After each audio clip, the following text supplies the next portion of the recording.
What if you could get two of history's greatest minds in a room to answer one of life's biggest questions?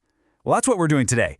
We're imagining a final encounter between Soren Kierkegaard and Albert Camus, exploring two powerful, opposing responses to the silence of the universe. Let's break down their legendary debate.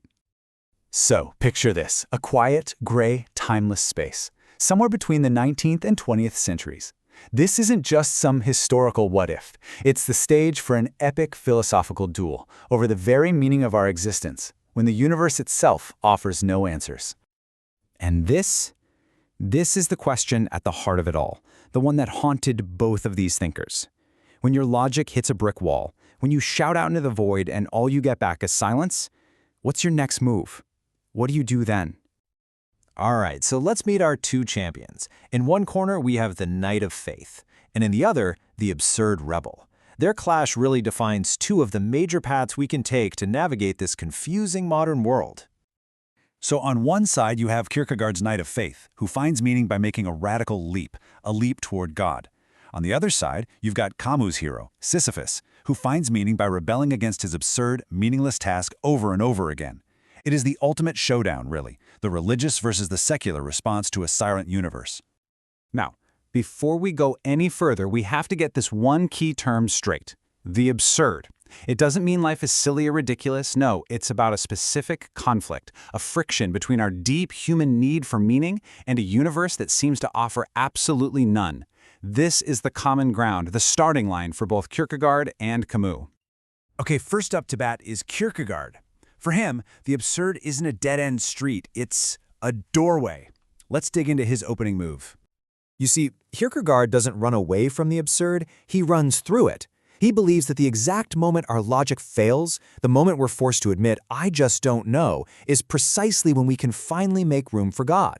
So for him, the absurd isn't a wall, it's a launch pad. So how does this actually work? Well, he calls it the double movement. It's kind of like a two-step dance. First, infinite resignation. You completely let go of this world, of everything you hold dear. But then, through a radical leap of faith, you get it all back. Not as something you earned or owned, but as a pure, miraculous gift from God. Now, as you can probably imagine, Camus is listening to all this and, well, he's not buying it. He sees Kierkegaard's famous leap not as an act of courage, but as a kind of escape. Let's turn to his powerful counter-argument. Philosophical suicide. Whoa, that's a heavy charge. What Camus means is that by leaping to God, you're basically giving up on human reason.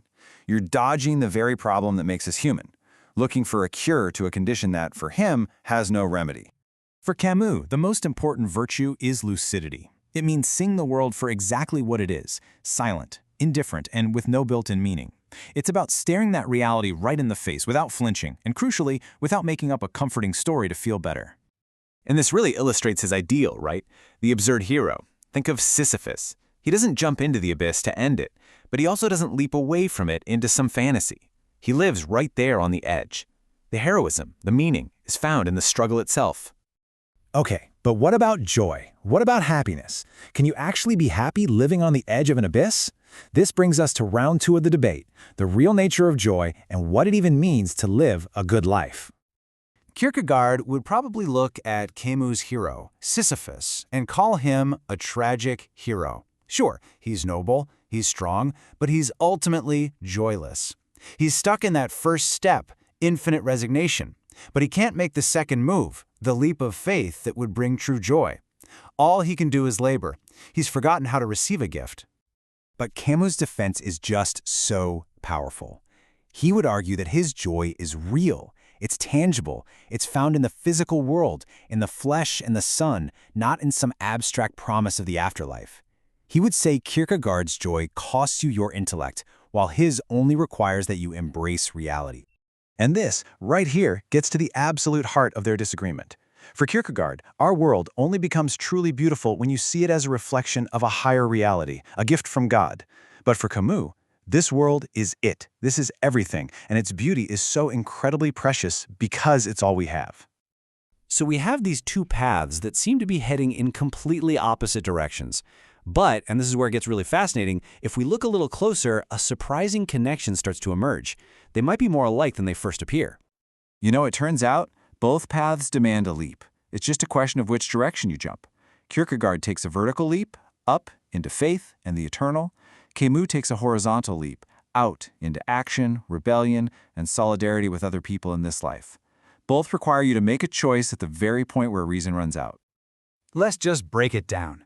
When you look at their goals, for Kierkegaard, it's about a relationship with the eternal. For Camus, it's a commitment to the temporal. One goes up, the other goes out. But notice the starting point is exactly the same for both of them. The individual, alone, facing down the absurd. And that's the key thing that unites them. The knight of faith and the absurd rebel are both defined by their profound engagement with life.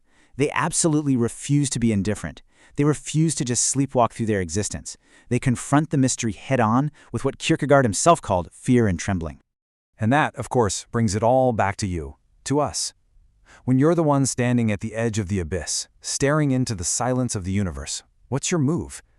Do you take the vertical leap of the knight, or do you choose the horizontal rebellion of the rebel?